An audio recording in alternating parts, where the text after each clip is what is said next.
안녕하세요. NBA 뉴스를 레이커스 팬의 시선으로 이야기하는 레이데이입니다. 그럼 Let's go! 드디어 레이커스가 OKC 썬더스를 이기고 말았습니다. 이번 시즌 탱킹을 하고 있었던 OKC에게 벌써 2번이나 패배를 했던 레이커스가 드디어 그렇게 기다리던 승리를 거두었습니다. 금요일날 시합에서 앤서니 데이비스는 무릎에 불편함이 있어서 시합에 나서지 않았는데요. 레이커스는 전반전을 19점을 이기면서 끝을 냈고 지금까지와는 다르게 그 점수 차이를 지키면서 OKC를 116-95로 이겼습니다. 이날 47.1%의 피오골을 넣었던 레이커스는 이길 수밖에 없었던 시합이라고 생각을 합니다. 디펜스에서도 좋은 모습을 보여줬었고 특히 이번 시즌 아킬레스건이었던 3쿼터에서 리드를 지키면서 승리를 할 수 있었습니다. 르브론 제임스는 공격에서 모두가 느낌이 좋았다. 그리고 오늘 공의 움직임이 굉장히 좋았다 라고 이야기를 했습니다. 보겔 감독 또한 필름 세션에서 이야기했던 게 이뤄져서 굉장히 좋았다고 이야기를 했는데요. 나는 오늘 이 그룹이 보여준 모습에 너무 자랑스럽다. 지난 시합에서 우리는 심플 플레이나 오픈맨을 만드는 찬스를 만들지 못했다. 그리고 우리는 필름 세션에서 이거에 대한 이야기를 했고 공의 움직임에 대한 이야기가 오늘 경기에서 나와주었다. 오늘 공의 움직임은 너무나 아름다웠다. 그리고 그 결과 패스의 퀄리티가 좋아졌었고 그리고 그 결과 슈팅의 퀄리티가 굉장히 좋았었다. 또 보겔 감독은 오픈맨이 잘하는 선수보다 더 낫다라고 이야기를 했습니다. 우리는 오픈맨을 믿어야지 된다라고 이야기를 했습니다. 하지만 뒤에서 르브론 제임스가 오픈맨보다 더 잘할 수 있는 건 자신이라고 이야기를 해서 보겔 감독 또한 보겔 감독의 말을 정정하게 했는데요. 오픈맨보다 잘할 수 있는 거는 르브론이라고 이야기를 했습니다. 탱킹을 하고 있는 OKC를 상대로 승리를 했다고 해서 갑자기 레이커스가 이번 시즌에 보여줬던 약점이 모두 없어진 거는 아닙니다. 그리고 그렇게 생각하는 것조차 잘못된 생각이겠죠. 레이커스는 이번 시즌 꾸준한 승리가 없었습니다. 한 시합을 이기고 나면은 다음 시합에서는 꼭 지고 말았는데요. 오클라호마 시리에서 한 번 이겼다고 해서 앞으로 우리가 10연승을 한다라는 이야기가 아닙니다. 내일 있을 올랜도 매직과의 시합에서도 어떻게 될지 모르기 때문이죠. 하지만 분명히 OKC 전에서 잘한 부분이 있었고 그리고 어떻게 앤서니 데이비스가 없는 상황에서 이길 수 있었는지 이야기해 보려고 합니다. 그리고 어떻게 지난 두 시합과 이번 시합이 달랐는지 거기에 대해서 이야기해 보려고 합니다. 제일 달랐던 점은 아무래도 르브론 제임스가 놀았다는 거 아닐까요? 물론 이번 시즌에 탱킹을 해서 넘버원 드래픽을 가지려고 하는 OKC에 르브론이 없어도 무조건 이겨야지 된다라는 생각을 하고 있었지만 만약 전에 두 시합에서 르브론 제임스가 플레이를 했다면 우리가 두 시합을 졌을까요? 이길 확률이 훨씬 더 높아지지 않았을까요? 르브론 제임스는 이번 시합에서 35분을 뛰면서 33포인트, 6리바운드, 6어시스트, 3개의 스틸과 2개의 블락을 했습니다. 몇 개의 덩크슛과 21개에서 13개의 피오골을 넣으면서 굉장히 효율적인 모습이었고 3점도 6개에서 4개를 넣었습니다. 그리고 수비에서도 굉장히 열심히 하는 모습을 보여줬습니다. 보겔 감독은 르브론 제임스에 대해서 정말 오늘 잘해줬다. 점수를 낸 것도 굉장히 좋았지만 그의 플레이 메이킹이 돋보였다. 전 시합에서 충격적인 패배를 했고 오늘 시합에서는 절대 지지 않을 거라고 이야기를 했다. 또 OKC를 상대로 2번이나 졌었고 역전패로 진 거에 대해서도 오늘은 절대 그런 일이 일어나지 않을 거라고 했다. 오늘은 그냥 르브론 제임스의 멋진 플레이였다 라고 이야기를 했습니다. 그리고 르브론 제임스는 오늘 시합이 기다려졌었다라고 이야기를 했고 지난 두 시합에서 역전패를 당했을 때 벤치에서 그 모습을 바라봤을 때 아무것도 할 수 없고 그냥 바라만 보고 있어야 됐다고 했습니다. 그리고 오늘 시합에서 자신이 할 수 있는 일이 뭔지 생각했고 경기를 컨트롤하려고 최대한 노력을 했다고 했습니다. 그리고 자기 자신이 공격에서도 수비에서도 그렇게 할 수 있다라고 이야기를 했습니다. 분명 오늘 시합에서 만약 EPL처럼 점수를 준다면 저는 르브론 제임스에게 10점을 주고 싶습니다. 공격뿐만이 아니라 르브론 제임스가 코트 위에 있었을 때 공격과 수비 모든 움직임이 좋아 보였기 때문입니다. OKC전을 이길 수 있었던 거는 지난 두 시합에서 역전패를 당하던 3쿼터에서 레이커스가 이번에는 리드를 지키면서 경기를 경기를 승리를 할 수 있었다고 생각을 합니다. 처음 역전패를 당했을 때 3쿼터에서 레이커스는 OKC에게 41점을 주고 처음 OKC에게 역전패를 당했을 때 3쿼터에서 레이커스는 41대 23으로 완전히 무너지는 모습을 보여줬습니다. 근데 지난 몇 경기에서 레이커스는 더 이상 3쿼터가 레이커스의 약점이 아니게 되었습니다. 그 오늘 시합에서도 29대 20 그리고 세 번째 OKC 전에서 3쿼터에서 29대 23으로 좋은 모습을 보여줬습니다. 또 레이커스가 우승할 수 있었던 부분은 바로 르브론 제임스 말고도 에이브리 브래들리 같은 선수가 있었기 때문입니다.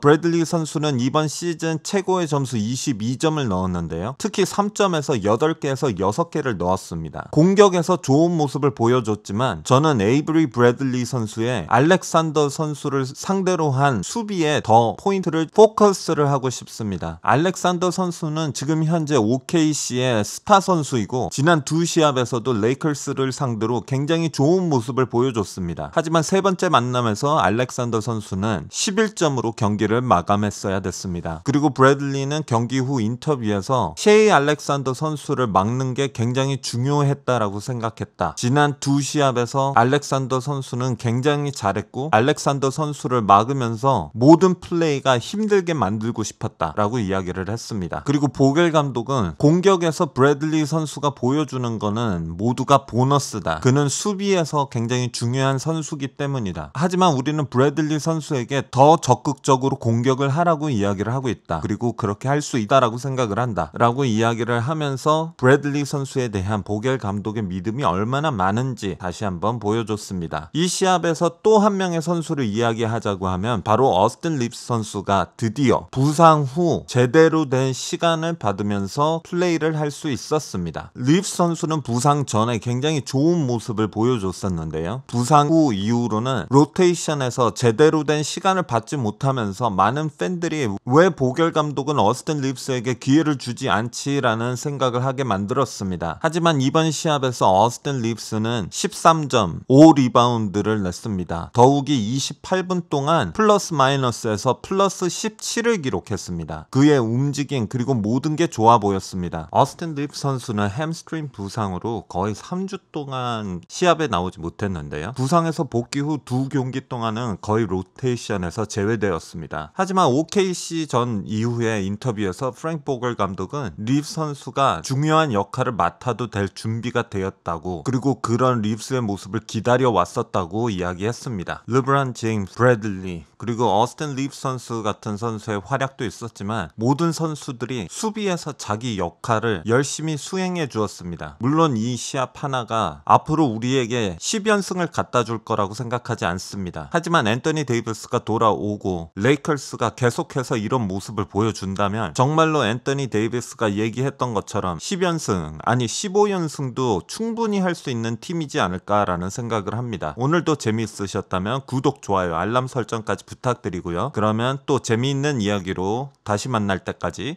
Go Lakers Go!